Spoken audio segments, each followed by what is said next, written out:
제가 강의하거나 세미나를 할 때 제가 자주 사용하는 그 문구가 있는데, 그것은 우리가 이 세상에 왜 태어나서 살게 되었는가 하는 그 이슈입니다. 제가 그 얘기를 할 때 우리가 이 땅에 태어나서 잠깐 동안 사는 이유는 우리가 50, 60, 70, 80, 90 평생을 잠깐 동안 살다가 성경은 마치 지나가는 경점 같다고 이렇게 표현했는데, 그렇게 짧은 기간 동안 우리가 이 땅에 태어나 사는 것은 하나님을 발견하여서 영원히 다시 살 수 있는 기회를 얻기 위한 것이라는 그 얘기를 제가 자주 하곤 합니다. 그런데 우리가 태어나는 것은 우리 선택이 아니죠. 여러분과 제가 원해서 우리가 태어나는 것이 아닙니다. 우리 선택이 전혀 아닙니다. 하나님께서 그렇게 태어나게 하신 것입니다. 그 형편에, 그런 입장에서 그런 모습을 가지고 그 가정에 태어나게 하신 것입니다. 왜 그렇게 하셨을까요? 물론 하나님께서 자연적인 법칙과 유전 법칙을 존중하셔서 그렇게 흘러내려가게 하시지만, 주님께서 모든 경우와 모든 환경과 모든 조건에서 그 영혼을 구원하셔서 영원히 살게 하시기 위해서 아담과 해와의 범죄 때문에 그 후손들이 다 죽게 되었을 때 주님께서 모든 자들에게 똑같이 공평한 기회를 베푸시기 위해서 주님께서 우리를 최선으로 인도하시는 것을 우리가 믿어야 할 것입니다. 주님께서 우리를 그렇게 태어나게 하셨습니다. 어떤 자들은 태어나면서부터 다리를 접니다. 어떤 사람들은 태어나면서부터 눈이 보이지 않습니다. 어떤 자들은 태어나면서부터 샴쌍둥이에요. 어떤 사람은 태어나면서부터 심각한 어떤 문제를 가지고 태어납니다. 그렇다고 할지라도 하나님은 그런 모든 것을 사용하시고, 마귀가 그렇게 할지라도, 또한 인간의 잘못됨이 그런 결과를 초래할지라도, 죄의 결과가 생길지라도 하나님께서는 그 모든 것을 오히려 역이용하셔서 우리를 구원하시는 최선을 다하시는 것을 우리가 믿어야 할 것입니다. 여러분, 그러므로 어떤 사람들은 나는 왜 이렇게 태어났는가, 또 나는 왜 이런 환경 가운데 있는가, 또 왜 이런 일이 내게 생기는가 하는 원망들이 많이 있겠지만, 그러나 우리는 마음 가운데 하나님을 신뢰하는 마음이 바로 이럴 때일수록 더 점점 더 절실해져야 할 것입니다. 여러분, 이 세상에 문제가 점점 더 많아지죠. 이 세상 역사가 점점 더 길게 가고 또 문명이 발달하면 발달할수록 더 좋아지는 것 같지만 절대 그렇지 않습니다. 점점 문제는 더 많아지고 심각해지고 병은 더 많아지고, 그렇죠? 사회는 더 악해지고 해서 사람들이 원망과 불평이 점점 더 심해지는 것입니다. 이럴 때일수록 많은 사람들은 원망하고 시기하고 질투하고, 그렇죠? 불평하고, 이것이 마지막 이 말세의 큰 징조 가운데 하나라고 그렇게 성경은 말씀하고 있습니다. 그것이 무정하며 원망하며 서로 팔며 무정하며 이런 것이 마지막 시대 특별한 징조 가운데 하나라고 성경을 말하고 있습니다. 그러므로 이럴 때일수록 우리는 우리 마음 가운데 무엇을 가져야 합니까? 감사하는 품성을 가져야 합니다. 감사하는 품성을 가져야 합니다. 지금은 추수 감사절의 시기입니다. 사람들이 그저 감사하자고 그저 이 절기를 지키는 의식적으로 그렇게 말하는 그런 시대에 살고 있습니다. 그러나 사람들 마음 가운데 진심으로 하나님께 감사하고 어떤 일이 생기든지 간에 주 앞에 찬송을 드리는 그런 믿음을 찾기가 참 어려운 시대에 살고 있습니다. 사람들이 긍정적인 사고방식을 가지고서 이럴지라도 긍정적으로 생각하자, 그러한 감사 말고 정말 하나님을 신뢰하기 때문에, 약속의 말씀을 믿기 때문에 하는 진정한 감사가 부족한 시대에 살고 있습니다.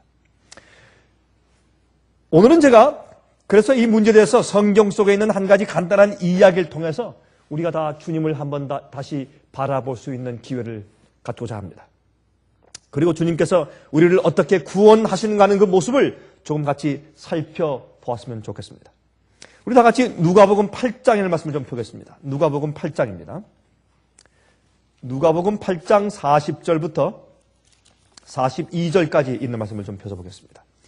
누가복음 8장 40절부터 42절입니다. 이렇게 말씀했습니다.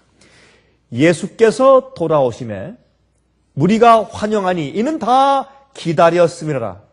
이에 회당장인 야이로라 하는 사람이 와서 예수의 발 아래 엎드려 자기 집에 오시기를 간구하니, 이는 자기에게 12살 먹은 외딸이 있어 죽어가미려나. 예수께서 가실 때 무리가 옹이하더라. 여러분, 여기에 우리가 성경을 읽을 때 그저 별로 관심을 가지지 않고 별로 깊이 생각해 보지 않고 그냥 지나치는 그런 예수님의 기적 가운데 하나가 있는데, 그것은 회당장에, 그 당시 유대 교회의 회당의 회당장에 외딸 12살 먹은 딸을 주님께서 살려주신 기적의 이야기입니다. 여러분, 이 이야기 가운데서, 단순한 이야기 가운데서 오늘 우리가 주님의 구속하심과 우리를 취급하시는 그 하나님의 마음을 좀 살펴볼 필요가 있겠습니다. 자, 마태복음 9장 10절부터 12절까지 또 18절과 19절 한번 같이 읽어보도록 하겠습니다. 마태복음 9장 10절부터 12절까지 또 18절, 19절에 있는 말씀을 같이 한번 읽어보도록 하겠습니다. 예수께서 마태의 집에서 앉아 음식을 잡수실 때, 같은 사건인데 마태는 이렇게 기록한 것입니다. 예수께서 이 마태복음을 기록한 마태의 집에서 지금 음식을 잡수실 때에, 왜냐하면 이 마태는 원래 세리였으니까 많은 세리와 죄인들이 와서 예수와 그 제자들과 함께 앉았더니 바리새인들이 보고 그 제자들에게 이르되 어찌하여 너희 선생은 세리와 죄인들과 함께 잡수시느냐. 예수께서 들으시고 이르시되 건강한 자에게는 의원이 쓸데없고 병든 자에게라야 쓸데있느니라. 자, 그런데 이 말씀을 하시고 나서 그 다음에 예수께서 이 마태의 집에서 그 잔치를 하실 때에 아마 다른 데 가셨다가, 그 다음에 이제 우리 누가복음, 마태복음, 마가복음 이렇게 쭉 읽어보면 예수님께서 이 야이로의 딸을 고치신 그 배경을 설명할 때 조금씩 우리의 힌트를 우리가 얻어가서 그 어떤 입장에서 어떤 시기에 주님께서 이 기적을 행하셨는가 하는 것을 우리가 알 수 있게 된단 말입니다. 여기 보니까 예수님께서 이 마태의 집에서 지금 말씀을 하시고 잔치에 참석했을 때 그때 바리새인들이 와서 예수님을 비난하지 않습니까? 그때 예수님께서 그들에게 어떻게 해요? 쭉 설명을 하십니다. 나는 죄인들 위해서 온 사람이야. 의사는 환자가 필요한 자지. 환자들이니까 의사가 필요하지. 건강한 자에게 의원이 쓸데없다. 너희 마음 가운데 죄의 깊은 상처를 이해하지 못하고 자기 죄 때문에 이해하지 못하고 자기 피를 이해하지 못하기 때문에 나 메시아를 너희가 알아보지 못하는 것이야. 그렇게 말씀하시고 그 이후에 또 몇 말씀을 다 하셨는데 그 다음에 18절, 19절을 보시면 이렇게 말씀하셨어요. 예수께서 이 말씀을 하실 때 마태의 집에서 식사하시면서 이 말씀을 하실 때에 한 직원이 와서, 이 사람이 바로 야이로입니다. 그런데 마태복음은 그저 한 직원 그랬습니다. 누가복음 8장에는 이 회당장 야이로 그렇게 말을 했단 말입니다. 한 직원이 와서 절하고 가로되 내 딸이 방장 죽었사오나. 여기에 이제 여기 보면 죽어갑니다. 거의 죽었습니다. 나중에 또 죽었습니다. 라고 하는 그런 얘기가 나옵니다. 근데 이 복음에서 예수님의 이 행적을 기록할 때 어떤 때는 페이지가 부족하니까 그냥 간단하게 줄여서 그 사건을 설명한 것을 우리가 알기 때문에 우리가 한 절에는 죽어갑니다. 또 다른 절에 거의 죽게 되었습니다. 또 한 절은 죽었습니다. 그렇게 표현한 것을 우리가 이해할 수 있다고 말입니다.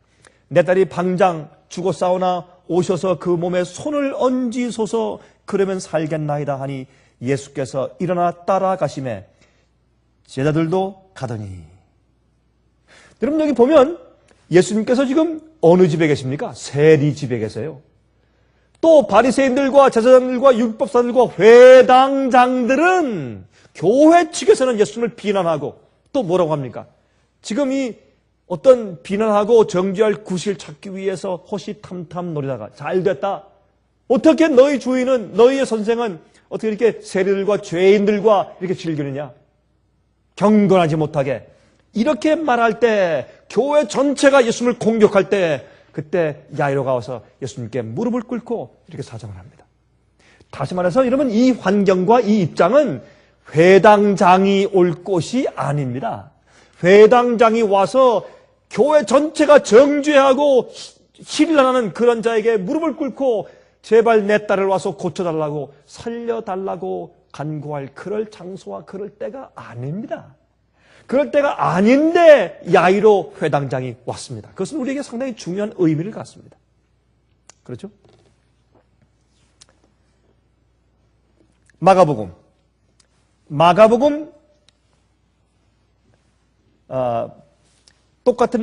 똑같은 말씀 가운데서 마가복음을 보시면 5장 21절부터 24절까지의 말씀 보겠습니다.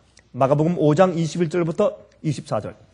회당장 중 하나인 야이로라 하는 이가 와서 예수를 보고 발 아래 엎드려 많이 간구하여 가로되 내 어린 딸이 죽게 되었사오니 오셔서 그 위에 손을 얹으사 그로 구원을 얻어 살게 하소서 하거늘 이에 그와 함께 가실새 큰 무리가 따라가며 에워싸 밀더라. 그런데 여러분 아시지만 말이죠, 예수님께서 이 야이로의 딸을 구하러 지금 가시는 도중에 누가 예수님의 옷자락을 만집니까? 12의 혈루증을 앓던 여인이 예수님의 옷자락을 만진 다음에 구원을 받습니다. 여러분, 그때 이 혈루증을 앓던 여인이 만진 예수님의 옷자락에는 무엇이 있었습니까? 청색 술이 있었어요. 이스라엘 백성들은, 남자들은 전부 다 이 옷에다가 옷 소매 끝과 저 단 끝에 전부 다 청색 술을 달고 다니라고 그렇게 명령을 받았습니다. 그것은 무엇을 상징합니까? 청색은 주님의 계명, 율법에 대한 순종을 상징합니다. 충성심을 상징합니다. 그런데 이 일이 있었어요. 그래서 마가복음 34절부터 마가복음 5장 34절부터 43절까지 보시면 거기 이런 말씀이 있어요. 예수께서 말씀하시되 따라 내 믿음이 너를 구원하였으니 평안히 가라 내 병에서 놓여 건강할지어다. 예수님께서 그의 믿음 때문에 병이 나았다고 주님께서 말씀하신 장면이죠. 35절. 아직 말씀하실 때에 회당장의 집에서 예수님께서 야이로의 딸을 구하기 위해서 가십니다. 지금 가시는 도중에 혈루증을 앓던 여인을 만나서 그를 고치시고 그가 예수를 만나기 위해서 주님의 옷자락이라도 만지면 자기 병을 날 것을 믿고서 그는 기어서 여러분 계속 출혈하니 얼마나 기운이 없었겠어요, 이 여인이. 그러나 사력을 다해서 기어서 사람들이 너무나 많기 때문에 주님께 가까이 갈 수 없기 때문에 기어서 갔을 것입니다. 가서 사람을 삐집고 들어가서 땅 밑에서 올려다보면서 예수님의 그 옷단의 끝을 만졌겠죠. 예수님께서 오히려 그 여인이 오는 것을 알고 걸음을 천천히 걸으셨습니다. 그때 야이로가 얼마나 답답했겠습니까? 아, 주님께서 내 필요를 아시면서 왜 이렇게 천천히 가실까? 주님 벌써 잊으셨는가? 아마 그런 마음이 생겼을지 모르죠. 또 예수님께서 시간을 걸려서 그 여인과 대화하시고 그 여인을 알아보시고 사람들에게 이야기하시고 이 성경 가운데 이 말씀은 간단하게 기록되었지만 꽤 시간이 좀 걸렸을 것입니다. 여러분 그때 야이로가 얼마나 마음 가운데 답답했을까요? 주님 빨리 갑시다. 내 딸이 죽어갑니다. 그런데 그렇게 얘기를 하고 계시는 동안에 어떻게 야이로의 종이 달려와서 무엇이라고 말합니까? 35절. 아직 말씀하실 때 회당장의 집에서 사람들이 와서 그러되 당신의 딸이 죽었나이다. 어찌하여 선생을 더 괴롭게 하니까. 아, 주인님이시여 이미 죽었습니다. 이젠 안 되면 이제 소용이 없습니다. 이제 더 이상 예수님 괴롭히지 마십시오. 집에 가서 빨리 장례식 준비합시다. 이런 형편입니다. 그때 36절 예수께서 그 하는 말을 곁에서 들으시고 회당장에게 이르시되 두려워 말고 믿기만 하라 하시고 아무 걱정하지 말아라. 두려워하지 말아라. 여러분 우리 생애 가운데 문제가 있을 때 절망적일 때 실망할 때 내가 원하는 것이 이루어지지 않을 때 답답할 때 그때 주께서 말씀하기를 두려워하지 말아라. 믿기만 해라. 다시 말해서 이렇게 작은 얘기 가운데서 우리가 무엇을 보는가? 성경은 말씀하기를 우리 주님은 어제와 오늘과 내일과 영원토록 불변하신 분이시라. 통일하신 분이시라. 저는 그 말씀에 너무나 감사한 것입니다. 제가 보고 읽고 이해하는 바로 그 주님께서 오늘도 똑같으신 분이라면 우리 마음 가운데 소망이 있는 것입니다. 우리 마음 가운데 희망이 있는 것입니다. 왜? 그 당시에 정말 그 연약한 혈루증 여인을 취급하신 그 같은 예수님, 야이로를 취급하신 그 같은 예수님, 그 마음 가운데 참 착잡한 마음을 가지고 또 슬픈 마음을 가지고 너무나 어려워서 어찌할 줄 모르는 야이로에게 안심해라. 두려워하지 말아라. 내가 지금 어떤 경험을 하고 있는지 나는 안다. 너의 절망을 내가 안다. 너의 어려움을 내가 안다. 근심하지 말아라. 두려워하지 말아라. 근심하지 말고 나를 믿어라. 이렇게 말씀하신 그 예수님께서 오늘 하늘에 계신 바로 그 주님이시라면 우리에게 희망이 있는 것입니다. 또 우리가 감사할 수 있는 것입니다. 어떤 환경에서도 감사할 수 있는 것입니다. 계속 읽읍시다. 37절 베드로와 야고보의 형제 요한 외에 아무도 따라옴을 허치 아니하시고 회당장의 집에 함께 가사 번화함과 사람들의 울며 심히 통곡함을 보시고 들어가서 저에게 이르시되 너희가 어찌하여 번화하며 우느냐? 이 아이가 죽은 것이 아니라 산다 하시니 주님께서 말이죠. 우리의 당한 그 경험의 이유를 아세요. 우리가 죽을 때 그 영혼이 자는 걸 아세요. 왜? 주님께서 깨우실 것이기 때문에. 여러분, 자동차를 만든 자가 그 자동차를 알아요. 그렇죠? 또 어떤 것을 특별히 제작하고 디자인한 자가 그것을 알아요. 그래서 여기 말씀 가만히 보면 우리 마음 가운데 하나님께서 그 형편을 너무나 잘 아시고 걱정하지 말아라. 내가 곧 깨울 테니까 이 아이가 잔다. 주위에 있는 사람들은 이해할 수가 없었습니다. 왜? 주의 능력을 모르기 때문에, 하나님 되심 모르기 때문에 우리가 이 땅에서 어떤 일을 경험하면서 염려하고 근심하는 것은 그 이유가 두 가지입니다. 여러분 히브리서에 그런 말씀이 있죠. 히브리서 11장에 믿음장에 말씀했죠. 뭐라고 말씀했습니까? 하나님이 계신 것과 또한 그가 어떻게 하실 것을? 상주심을 믿지 못하는 것은 믿음이 아니다. 믿는 자들은 하나님께서 계신 것과 그가 상주심을 믿어야 할지니라.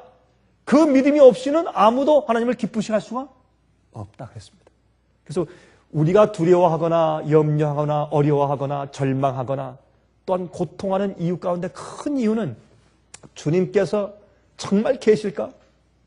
주님이 나를 알아보고 계실까? 주님께서 나를 인정하실까? 주님께서 내 기도를 듣고 계실까? 주님께서 내 기도를 응답해 주시고 안 하시고 그건 둘째예요. 아니 응답 안 하시면 어때요? So what? 그래서 어떻다는 말이에요. 응답 안 하시면 응답 안 하시지. 그건 주님의 뜻 아니에요. 그러나 적어도 주님께서 나를 아시고 내 형편을 아시고 내 기도를 들으시고 주님께서 당신의 뜻대로 정하셨다. 그것이 우리 마음 가운데 확신되면 염려가 없어요. 여러분 저도 많은 경우에 제 마음 가운데 그것만 이해되면 염려가 없어요.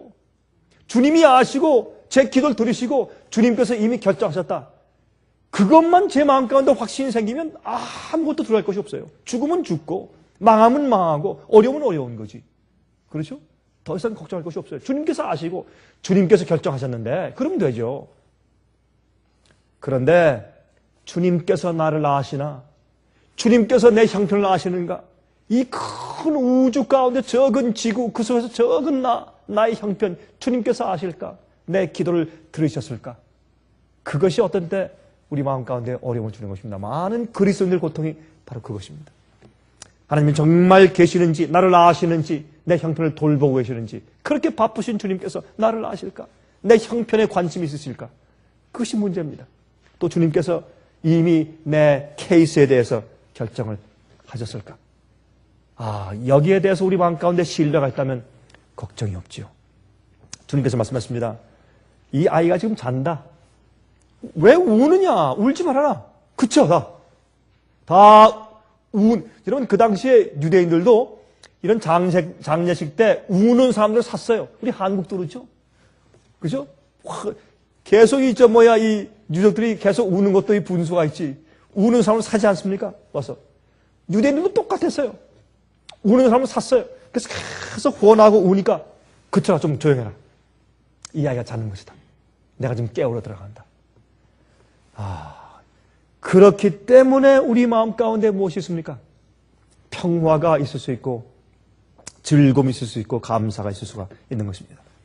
그 아이가 죽었더라도 주의 약속이 있으므로 우리 마음 가운데 감사가 있는 것입니다. 그렇죠? 저희가 비웃더라.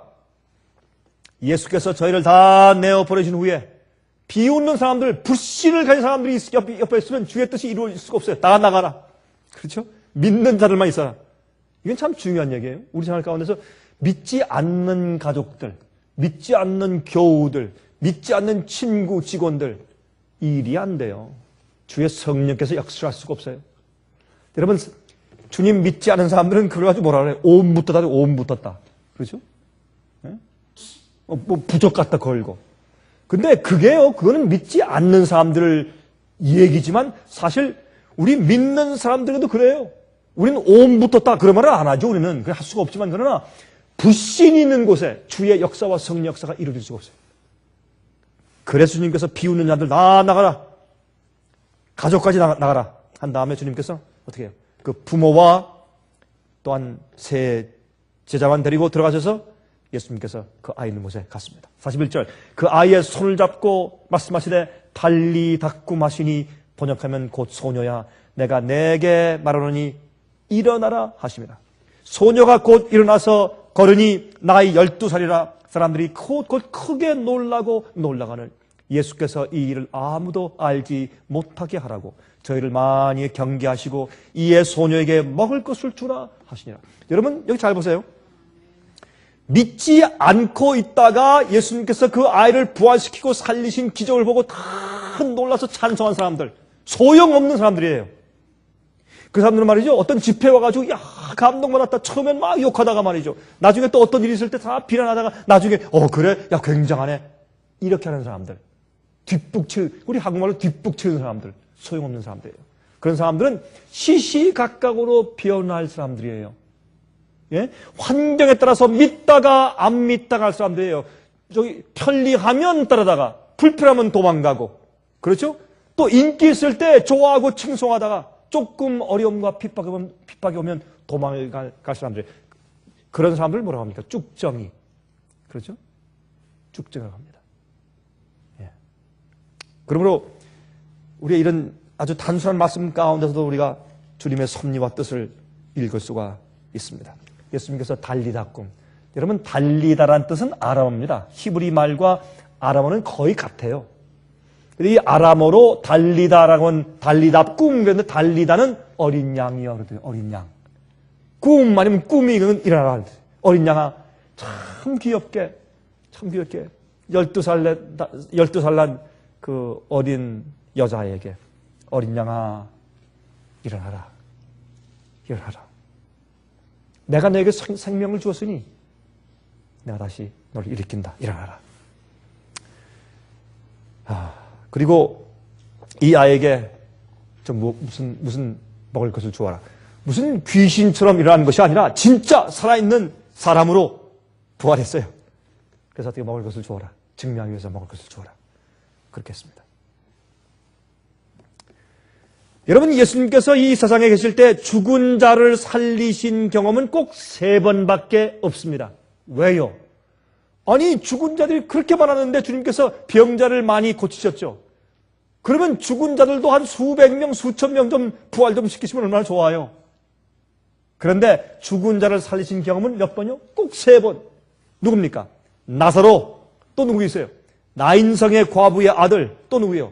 회당장 야이로의 외딸.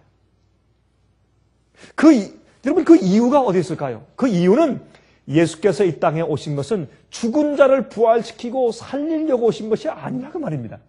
죄인들을 용서하고 죄인들을 구하기 위해서 오신 것이지, 죄인들에게 소망을 주러 오신 것이지 육신적으로 사람들을 살리려 오신 것이 아닙니다. 사실 여러분 아십니까? 예수님께서 이 땅에서 말이죠, 이런 얘기하면 병든 분들은 또 기분이 좀 나쁘시겠네. 이 terminal disease, 아주 악한 병을 가지고 곧 죽게 된 분들, 그런 분들이나 아니면 죽은 사람들, 그런 사람들을 살리고 병 고치는 것은 주님의 뜻이 아니에요. 이상한 얘기죠? 왜 그렇습니까? 예수님께서 그 사람들을 고치거나 살리셔도 또 죽어요. 그런데 문제는 그 사람들을 살려놓으면 슬픔 많고 외롭고 아프고 병들고 고생하고 고통당하는 그런 세상에 또 살아야 돼요. 사람들이 몰라서 그래요. 참 책임이 있고, 좀 건장하고, 또 젊고, 좀, 그러면 모르지만은, 이거 참, 이렇게 하니까 제가 인기가 없죠. 죽을 만한 사람들은 죽어야 되고, 그 다음에 또 죽은 사람들은 그냥 죽어 있어야 돼요. 예수께서 오실 때 부활해서 영원히 살아야지, 그 부활이 진짜 부활이고 그 생명이지, 이렇게 살아서 영원히 살아서 무슨 소용이 있어요, 여러분? 안 그렇습니까? 소용이 없어요. 예수께서 오신 다음에 불멸의 몸을 가지고, 예? 기쁨과 영원한 즐거움을 가지고 죄가 없어지고 우리 속에 죄의 본성도 사라지고 죄의 존재가 없고 더 이상 마귀의 유혹이 없는 그런 곳에서 영원히 살아야 그게 영생이지. 지금 이 세상에 주님께 잠깐 구원하시고 잠깐 살려주시고 또 살게 하시는 거, 그것은 큰 의미가 사실은 없습니다. 우리가 그것을 이 말씀 가운데서 이해하게 되는 것입니다. 우리가 그런 마음을 가지고 살면 어떤 병이 걸려도 두렵지 않습니다. 두렵지 않습니다. 그리고 그런 마음을 가지고 있어야 병이 낫습니다. 여러분, 화면 통해서 보시는 분들 제가 여러분들께 암이 낫는 비결 지금 말씀드리는 겁니다. 이건 굉장히 중요한 얘기입니다. 그렇죠? 우리 마음이 우리의 몸을 고치기 때문에 그렇습니다. 여러분, 나사로는 그 가정의 유일한 오빠요, 유일한 남자였어요. 예? 주님께서 그의 잠깐 동안 더 살아야 할 필요가 있는 것을 아셨어요. 나인성의 과부의 아들도 유일한 아들이었어요. 왜 아들이었어요? 야이로의 외딸도 유일한 자식이었어요. 주님께서 그들이 잠시 동안 더 살아야 할 필요가 있는 것을 아셨어요. 또한 주님께서 부활의 주님이시요, 생명의 주님이시요, 창조주이신 것을 나타내 보이기 위해서 그 기적을 행하신 것이지, 예수님께서 이 땅에서 사람들의 병을 다 고치고 다 부활시키고 그렇게 하기 위해서 오신 것은 아닙니다. 그래서 우리가 누구든지 말이죠, 주님의 뜻대로 기도하면 병 다 나아야 된다, 믿음 있으면 다 나아야 된다, 또 어떻게 해야 천연법칙을 행하면 다 병이 나아야 된다. 잘못된 생각이요. 그런 사고방식 때문에 얼마나 많은 사람들이 낙심하고 넘어지고 오히려 더 주님을 불신하며 나가게 되는지 모르겠습니다. 여러분, 천연적 우리가 회개하는 것은, 잘못 먹고 잘못 마신 것을 회개하는 것은 병 낫기 위해 회개하는 것이 아니에요. 내가 잘못했으니까 회개하는 것이 당연한 것이죠. 그것은 내가 잘못했으니까 회개하는 것이지, 병 낫기 위해서 이기적으로 회개하는 것이 아니에요. 잘못했으면 회개해야죠. 그 다음에 병이 낫고 안 낫는 것은 주님의 뜻이죠. 반드시 낫는다. 자기가 하나님인가? 왜 그러면 그 훌륭한 외과 의사한테 수술하고 그 훌륭한 산에 가서 그렇게 좋은 물과 좋은 음식 먹고 살면서 왜 암이 안 낫고 죽어요? 주님의 뜻대로, 주님의 뜻이면 낫고 아니면 죽습니다. 이렇게 해야죠. 고치는 자들도 그런 마음을 가져야죠.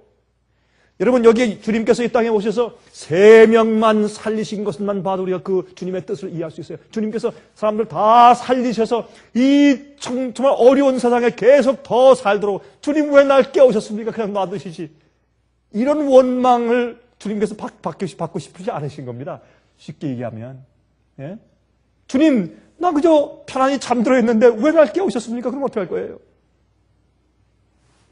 우리가 이 땅에 살 때 많은 경우에 하나님의 성품과 주님의 섭리와 그 뜻을 우리가 잘못 이해하기 때문에 얼마나 많은 사람들한테 잘못된 이야기를 하고 잘못된 기대와 잘못된 소망을 가지고 살려 하는지 모르겠습니다.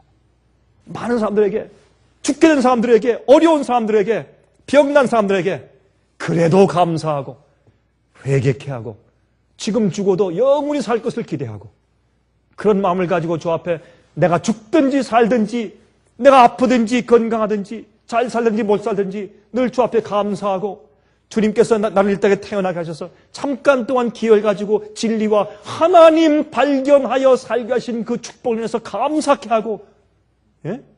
그렇게 만들고 가르치면 얼마나 좋겠어요. 그것이 우리가 할 몫이요. 사람들은 자꾸 다른 그런 생각과 다른 그런 꿈을 주어서는 안 될 것이요. 그런 마음을 가질 때 주님께서 원하시면, 주님의 뜻이면 그 병을 낫게 하고 그 사람을 부활시키든지 아니면 그 사람의 성편을 살리시고 주님께서 회복시킬 수가 있는 것입니다. 모든 것은 주님의 뜻이죠. 주님의 섭리에 달려있는 것이죠. 그래서 우리가 기도하고 남을 도와주고 할 때 항상 우리 끝에 어떻게 될 것입니까? 하나님의 뜻대로 이루어지길 바랍니다. 주여 내 뜻대로 마옵시고 아버지의 뜻대로 하시옵소서. 그게 주님의 기도였습니다. 우리의 기도와 우리의 믿음과 우리의 신앙 태도도 그렇게 해야 합니다. 여러분,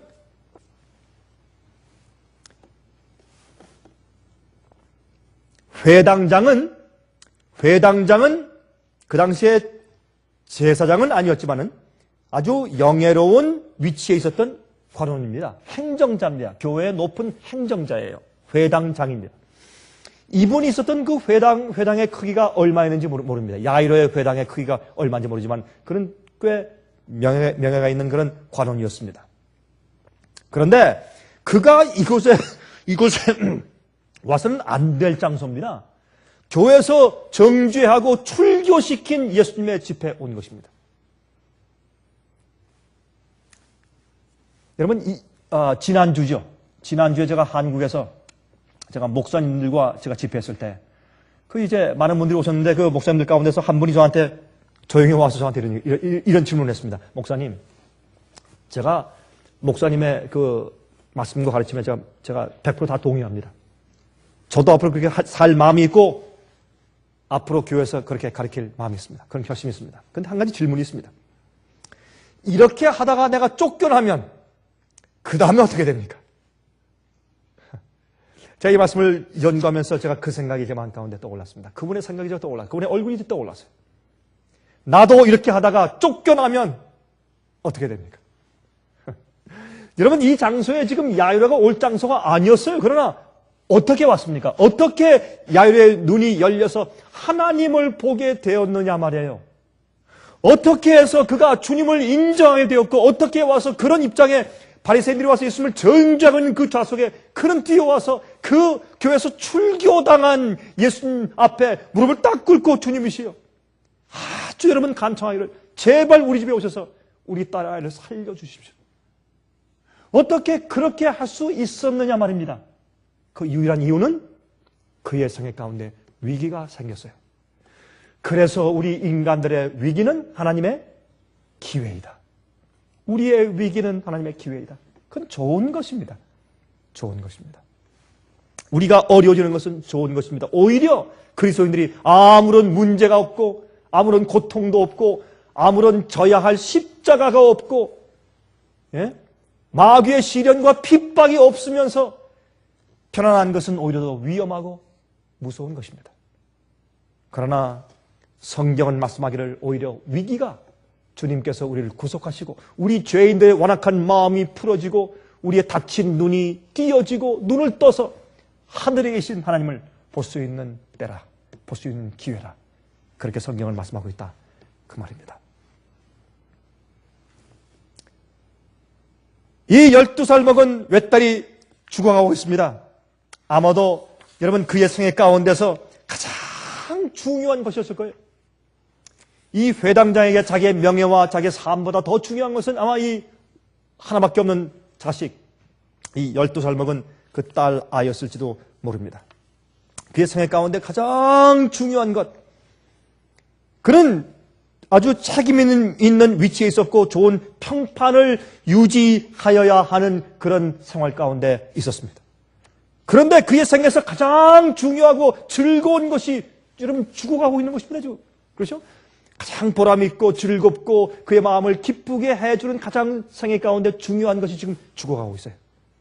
생명이 죽어가고 있습니다. 자기로서는 도무지 해결할 수 없는 일이 갑자기 생긴 것입니다. 여러분 12년 동안 키우던 외딸이 죽습니다. 첫 짧은 소리를 낼 때부터 그 딸의 노래소리를 들으면서 살았습니다. 그 아이가 또박또박 걷는 이 발자국 소리를 들으면서 그 아버지는 살았습니다. 그 아버지의 참 유일한 기쁨이었을지도 모릅니다.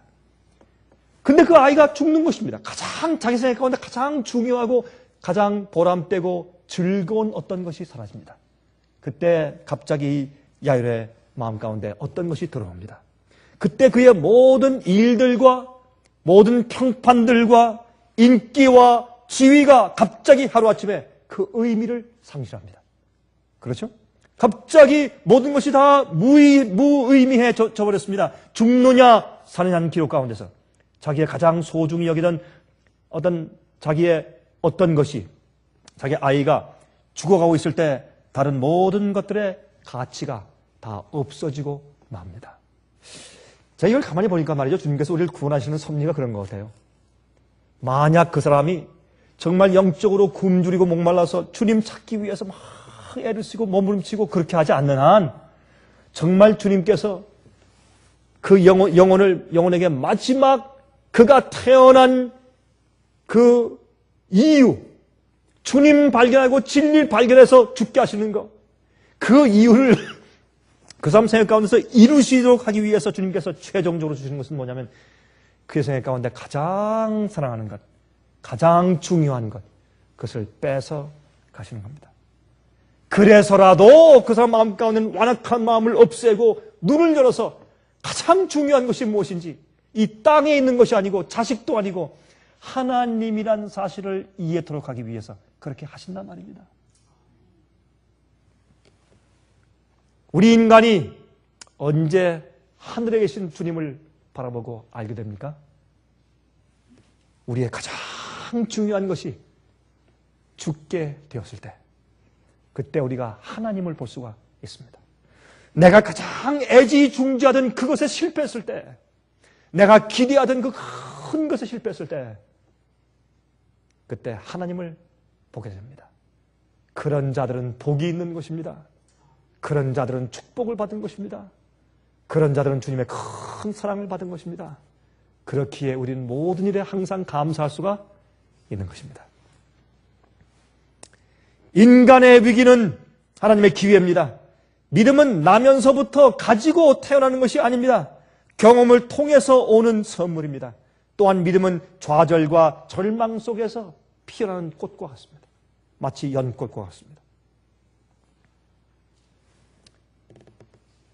주님께서 두려워 말고 믿기만 해라. 우리가 어려움 가운데서, 실망 가운데서 주님의 이 말씀을 항상 들을 수 있다면 걱정이 없겠죠? 전혀 그 말씀만 들을 수 있다면 우리는 아무런 걱정이 없어요. 두려워하지 말아라. 믿기만 해라. 당장 죽을지라도, 당장 망해도 주께서 그 말씀만 해주시면 저는 아무런 문제가 없어요. 어떤 때 그 말씀이 잘 안 들리기 때문에 우리 그리스도인들이 어두운 터널의 경험을 하게 되죠. 그렇죠? 기차가 긴 터널을 지나는 것처럼 깜깜한 그런 경험을 하죠. 그러나 이 성경을 통해서 주님께서 어떻게 해요? 좀 지체하시는 것 같고, 주님께서 우리의 그 중요한 문제와 일을 마치 잊어버리신 것처럼 행동하실지라도, 그렇게 우리가 느낄지라도 주님께서 말씀하십니다. 두려워하지 말아라. 믿기만 해라. 내가 너와 함께 있지 않냐? 여러분 지금 어떻게 해요? 이 혈루증 앓는 여인을 고치면서 시간을 좀 지체하셨지만은, 그래서 딸이 죽었을지 모르지만, 그러나 지금 여전히 주님께서 야이로와 함께 그 집으로 가시고 있는 중이 아닙니까 지금? 주님께서 우리가 좀 어려움과 슬픔 가운데 있을지라도 주님께서 우리와 함께 하늘 가나안 땅을 향해서 우리와 함께 영원히 함께 하시겠다는 약속을 통해서 우리와 함께 여행하시고 있는 중이 아니냐 말입니다. 그렇죠?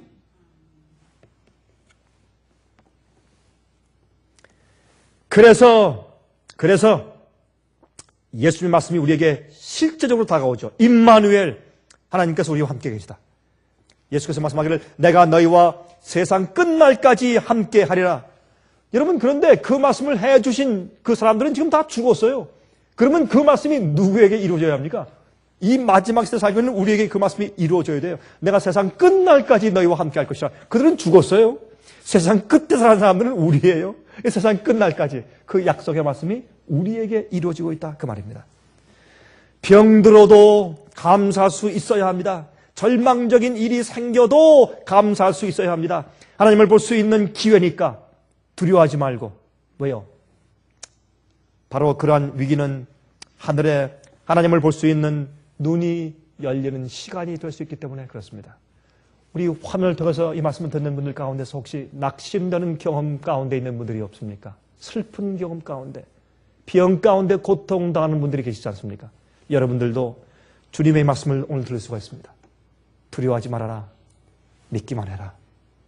그 신뢰가 우리 마음 가운데 생기면 우리는 아무런 문제가 없습니다.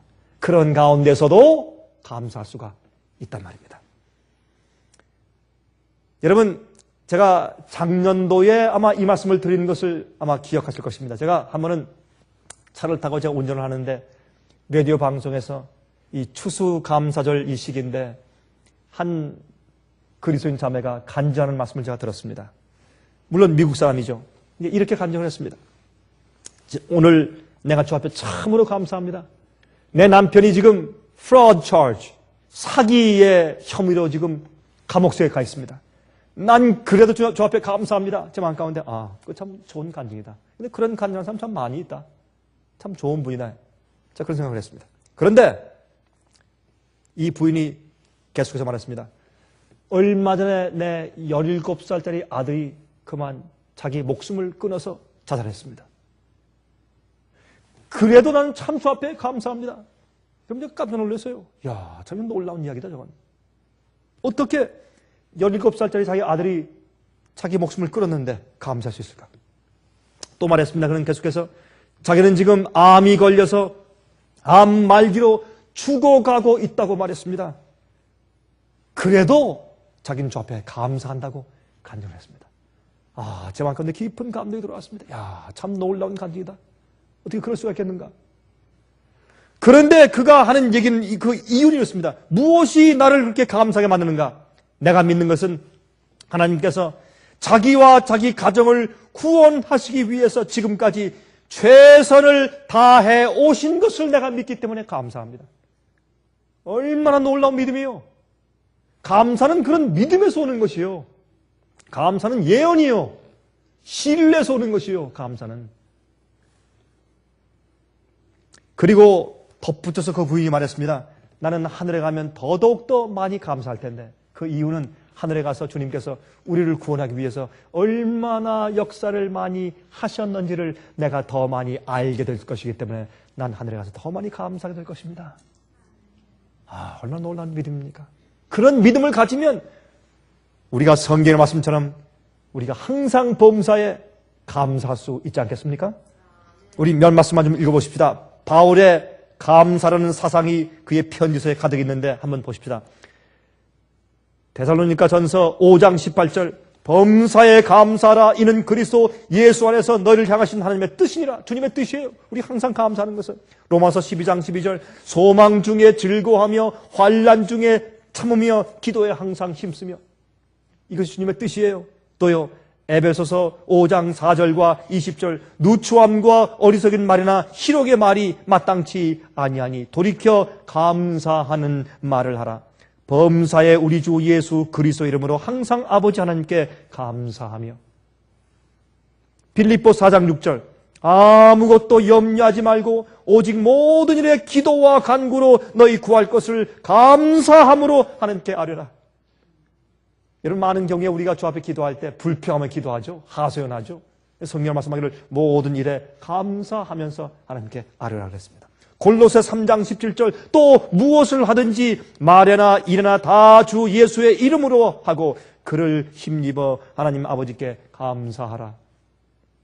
골로새 4장 2절 기도를 항상 힘쓰고 기도에 감사함으로 깨어있으라. 여러분 감사치 않으면 우리가 깨어있을 수가 없다 그랬어요. 여러분 마음 가운데 불평이 있습니까? 혹시 불만이 있어요? 원망이 있어요? 그러면 여러분들이 영적으로 잠자는 상태에 있는 것이에요. 감사함으로 깨어있으라 그랬습니다.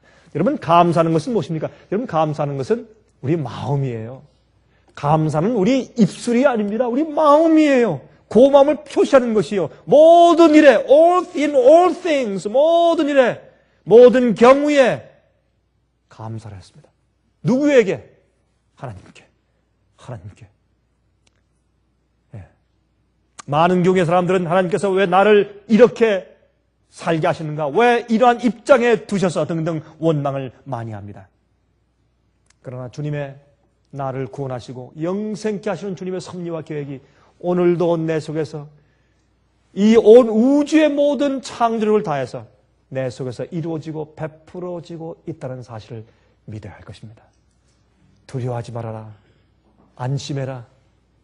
내가 지금 너와 함께 걷고 있지 않느냐? 믿기만 해라. 계속해서 모든 일에 항상 주 앞에 감사하시기를 간절히 바랍니다. 하늘에 계신 우리 아버지, 우리의 소망은 이 세상과 땅에 있지 않습니다. 우리의 소망은 주님의 약속의 말씀 속에 있습니다. 우리의 소망은 주님의 섭리와 주님의 뜻에 있습니다. 그러므로 우리는 땅에 살 때 두려워하지 않을 수가 있습니다.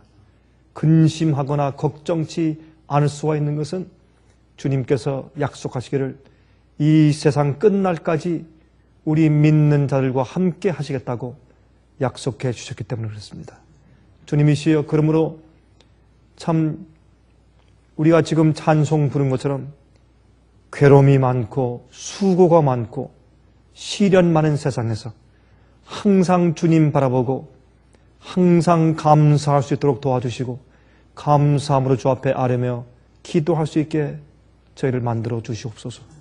주님이시여, 우리를 도와주셔서 성경 말씀이 내포한 하나님의 성품을 바라보게 하시고 우리 마음속에 있는 인간적인 생각들을 배제하셔서 성령께서 우리를 주관케 해 주시옵소서. 모든 일에 항상 감사할 수 있게 해 주시옵소서. 예수 그리스도의 거룩하신 이름을 의지해서 간절하게 기도드리옵나이다. 아멘. 은혜 많이 받으셨습니까? 지금까지 들으신 이 생예빛 예배설교는 간절한 마음으로 진리를 찾는 분들과 정직한 양심으로 말씀을 받아들이고 언제나 진실이 무엇인지를 생각하는 그리스도인들을 위한 말씀입니다. 주변 가족들이나 친지들 중에 말씀을 사모하고 순결한 신앙을 갖기 소원하는 분들이 계시면 생예빛 예배설교 테이프를 소개해 주시기 바랍니다.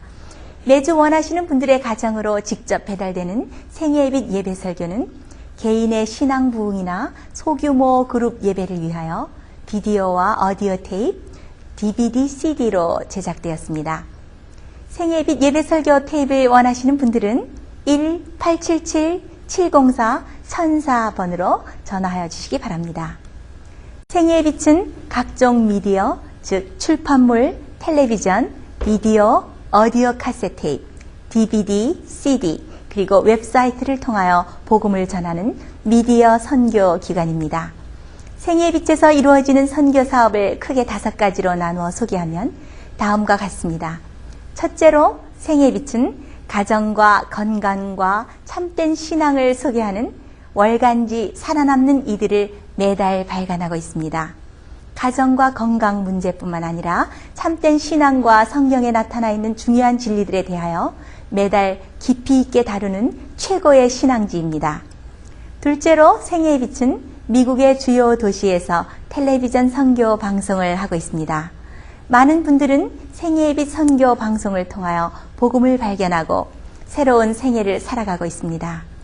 셋째로 생애의 빛에서는 우편 통신을 통하여 평신도들의 성경 연구를 도와드리는 성경통신학교를 운영하고 있습니다.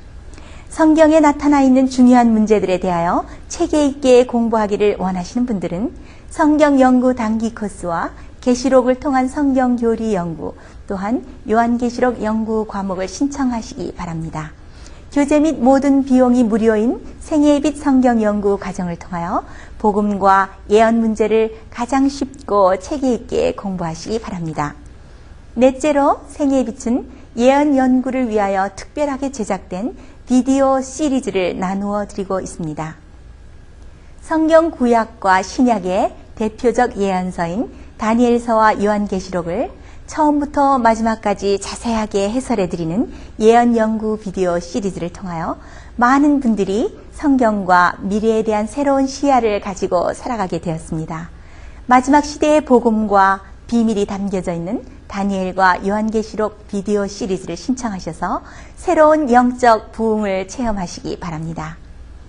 다섯째로 생애의 빛은 강병국 목사님의 예배 설교가 담겨져 있는 비디오와 오디오 테이프, DVD나 CD를 원하는 모든 그리스도인들에게 나누어 드리고 있습니다.